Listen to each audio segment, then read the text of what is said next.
Shalom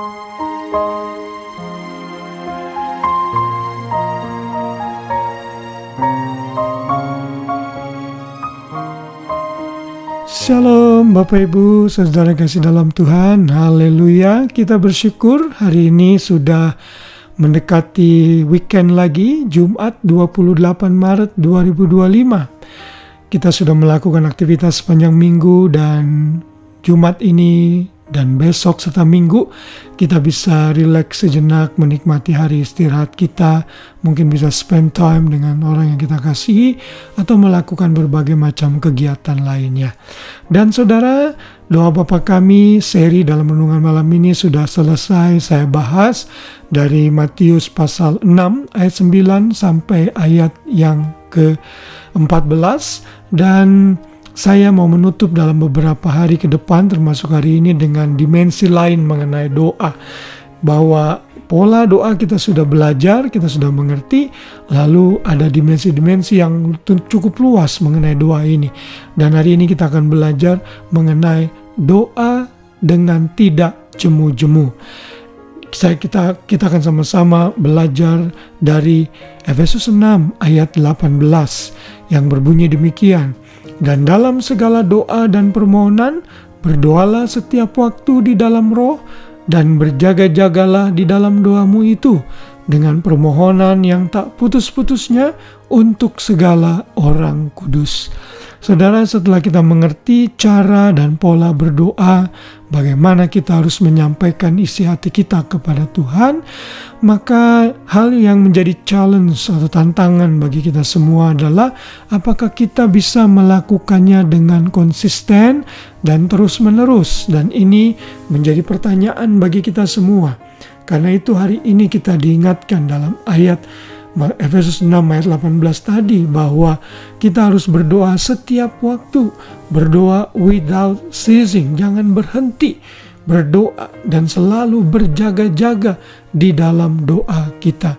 Kita tidak boleh jemu-jemu berdoa, karena berdoa itu sangat penting. Tuhan Yesus mengingatkan pentingnya doa dan berjaga-jaga.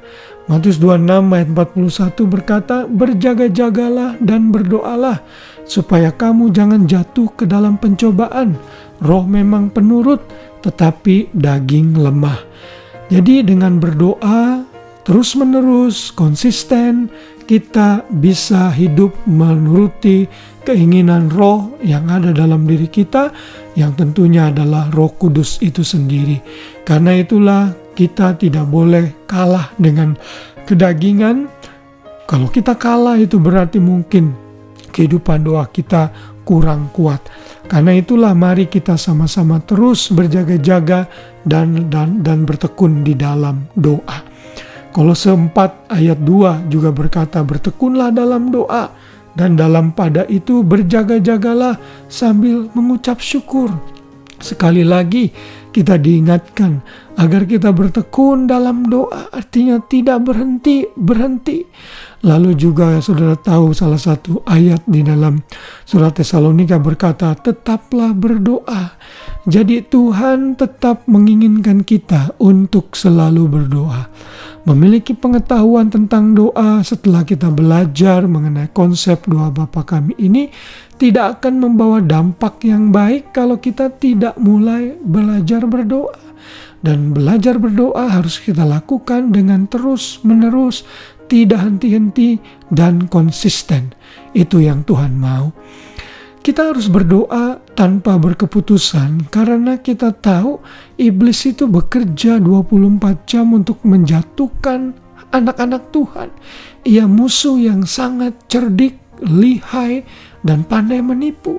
Kalau kita tidak menguatkan kehidupan rohani kita dengan doa, maka kita akan dengan mudah ikut dalam jerat iblis dan akhirnya kalah, lalu kita hidup di dalam kedagingan dan hidup kita tidak memuliakan Tuhan.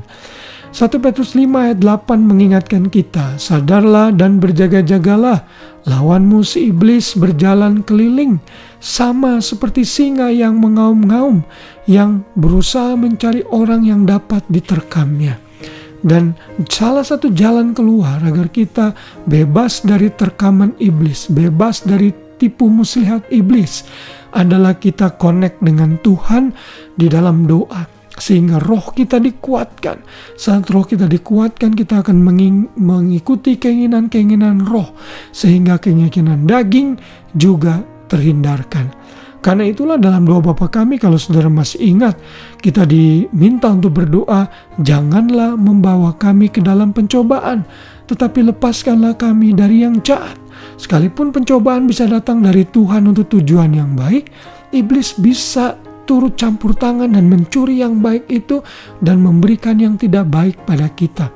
Karena itulah kita harus terus berdoa dan memohon kepada Tuhan agar kita tidak jatuh dalam pencobaan.